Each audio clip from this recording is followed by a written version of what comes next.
more supple and mobile, and I've included a reasonably straightforward breathing exercise at the end of the practice. So we're going to do it in a chair. You can see I haven't anything special on. I've got a few stretchy trousers and a baggy t-shirt and a pair of thick socks. You don't need any special equipment, you just need a chair, preferably a dining room or a kitchen chair. It's good to come off the back of the chair so that you're not pressed into the back, and that helps you to sit out of the pelvis and tall with the crown of the head towards the ceiling. Good. So first we're going to start with rolling our shoulder blades. So really going to roll those shoulders. So we're going to lift up the shoulder blades and drop them back down again. So shoulder blades are those two big bones at the back of the shoulders. So we really want to feel the movements coming from there. So nice big movements. Often going in this direction feels quite easy. So now we're going to challenge ourselves and go forwards. This always feels a little bit more tricky. Just noticing how that feels. Might feel a bit crunchy, a little bit grindy. If it feels particularly sore, then carry on with the movement, just make it smaller. Good. Good. Go back the other direction. So travelling behind you. Okay, we're looking to mobilise, to lubricate into that area. Let's get some movement in there. Good. Back the other way.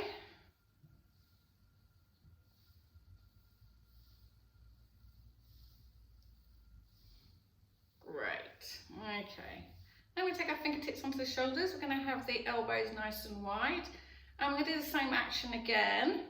We're going to make the movement even bigger. So we're going to try and get the shoulder joints involved, and it might feel a little bit more crunchy. That's absolutely fine and normal, particularly if you've been sat at a desk all day or gardening. That's another good one. So I'm going to go back the other way.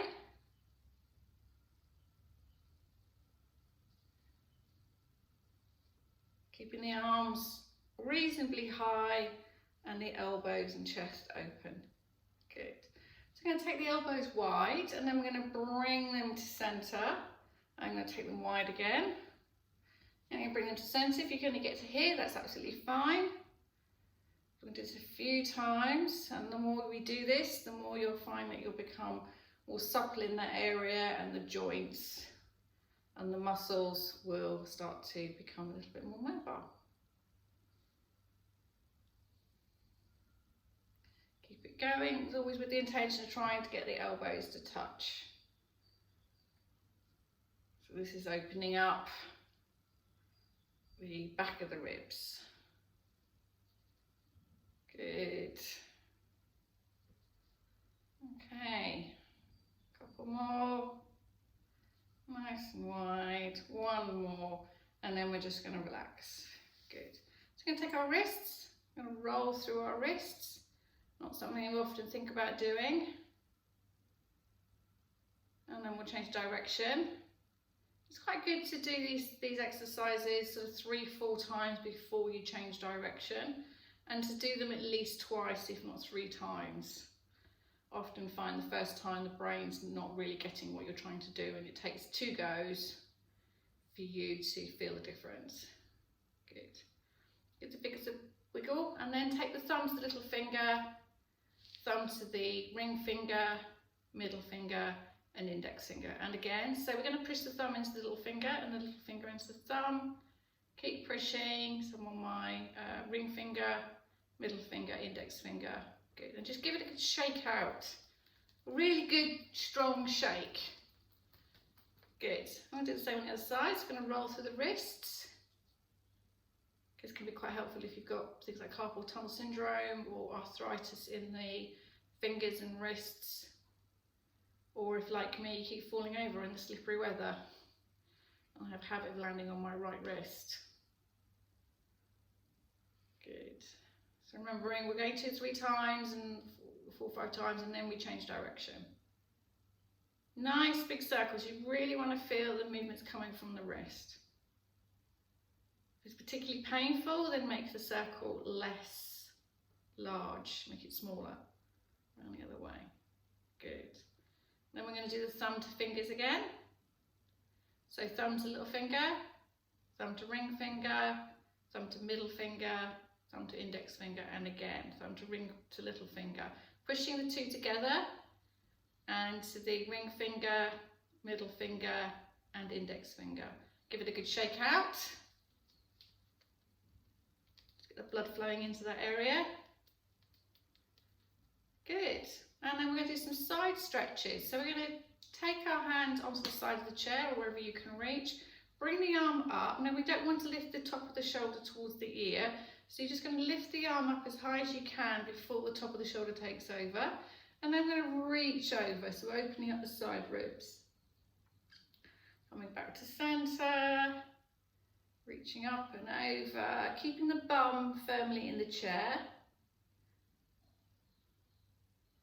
So you're going to keep the pelvis as still as you can. Up and over.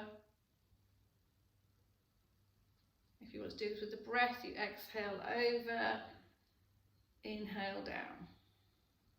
Exhale over, inhale down. So we'll do the same on the other side. So reaching up, remembering we don't want to lift the arm up towards the shoulder, so we're reaching over and coming back to centre. Reaching over, keeping that pelvis, the hips nice and still as you come back to centre. And you may find that one side feels more stiff than the other, and that's all perfectly normal. We're opening up this side body. We're opening up the spaces in between the ribs. It will help us take a bigger breath. This will help us to loosen up our lumbars, or lumbars if we've only got one. Good. One more. Excellent. Good. Give the shoulders a bit of a wriggle. And then we do some rotation. So we're going to bring the arms in front of us. If you can bring the shoulders, arms up to shoulder height, that's great. Keep the elbows nice and soft. And then we're going to take our right hand away and our arm away. And as we rotate the arm, we're going to turn our head. We're going to look at the thumb. So our eyes are tracking with the thumb as we come back to centre. And then we're going to take the left hand away. Eyes tracking with the thumb. Coming back to centre. Keep those shoulders away from the ears. Take the right side away. And we're looking to rotate through the spine. So our pelvis wants to be quite still. And our head is following the path of the hand. Back to centre.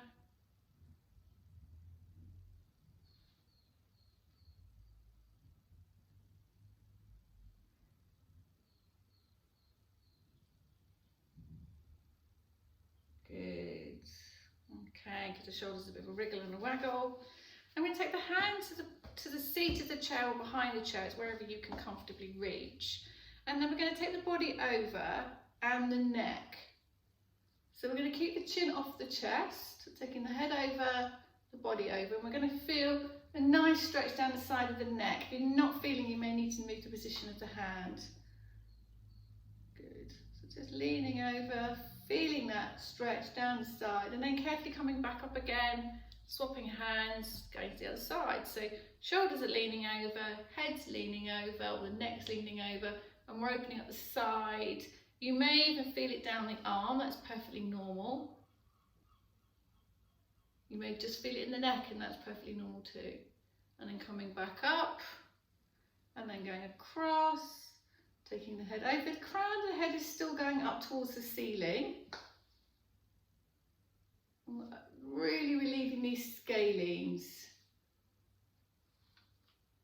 So there are muscles in the neck that can cause problems with numbness and tingling down the arms or into the hands. So I'm going to do the other side again.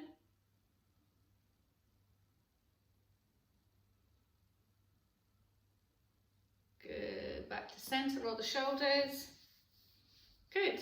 So if you can, lift the leg up, hug the shin in tight to the body, and then we're going to roll through the ankles. So I really would like you to focus the action through the heel. Often we think we're moving through the heel, but actually what we're doing is moving the toes. Change direction. It's good to do these 5-6 times. Might feel a bit clicky. That's perfectly normal. It's not an area we think to move our ankles. And as we move our ankles, we're actually moving the tibia and we'll be moving the femur and the thigh. So this does actually involve the whole leg. Good, change direction. Good, and as the knee's up, cross the leg, and then see if you can take the knee to the opposite shoulder. It doesn't have to be high up. We're just looking to take that knee across the opposite shoulder. So you can hug it in tight if that helps. You can use the back of the hand, the back of the knee. You can grasp here. We're just looking to open up this area. Again, we're still sitting tall.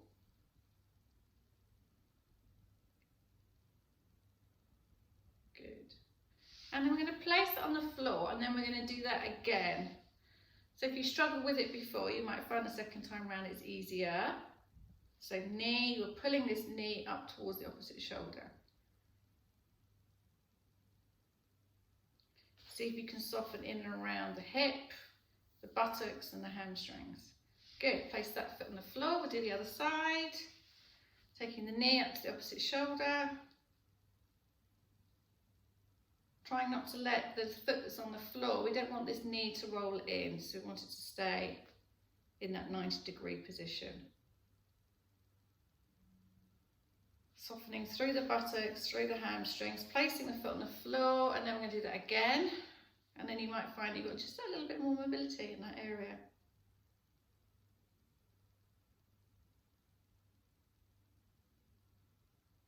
Good, just holding it there. Oh, forgot to do the ankles, we'll do that now. So we'll roll through the ankle. Really moving through that heel, going the other way.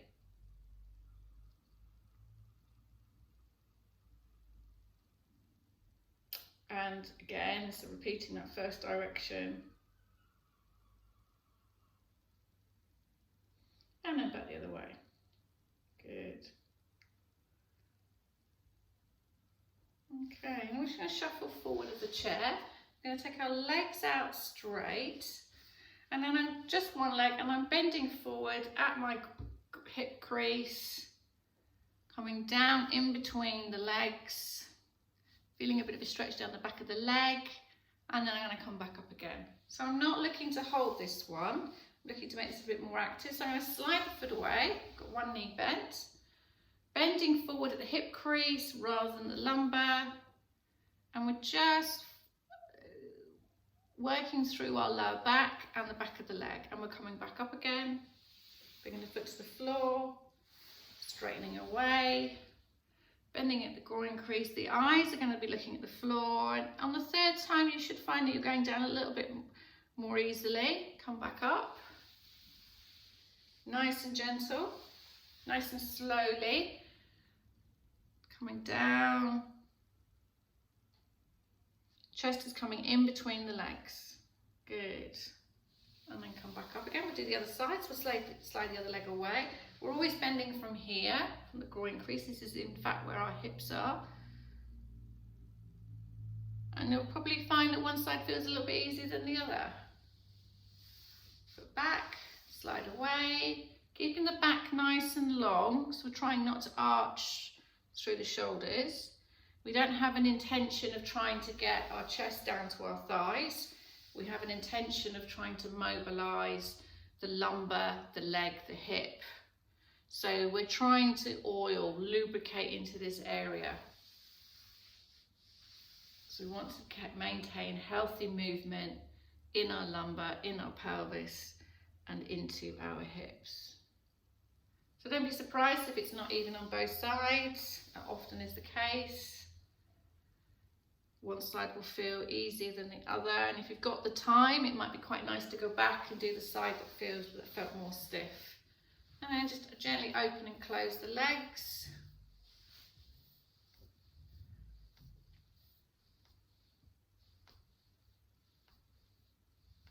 Good. Okay, I'm going to sit back in our chair. So that's about 15 minutes worth of practice. So we're going to grab our pillow.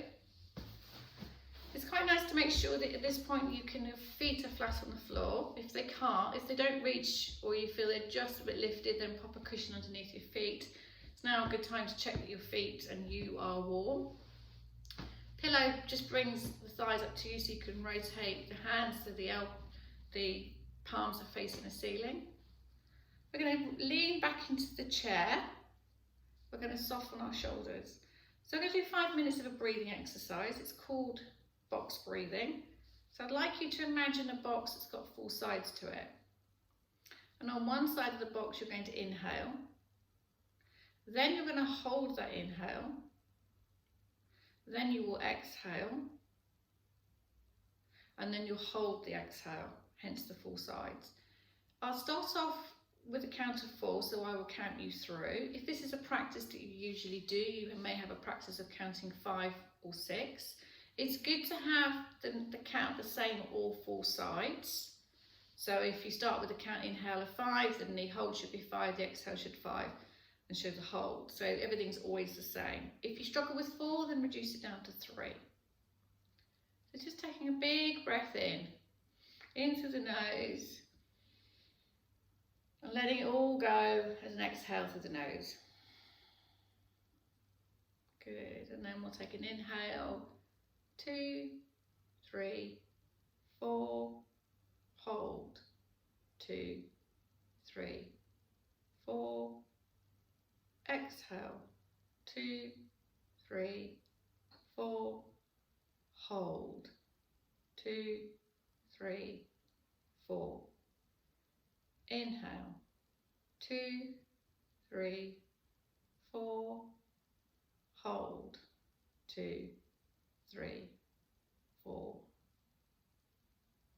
exhale, 2, 3, 4, hold, 2, 3, 4, inhale, 2, 3, 4, hold, 2, 3, 4,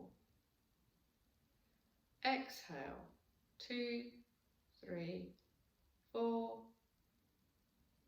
hold, 2, 3, 4, inhale, 2, 3, 4,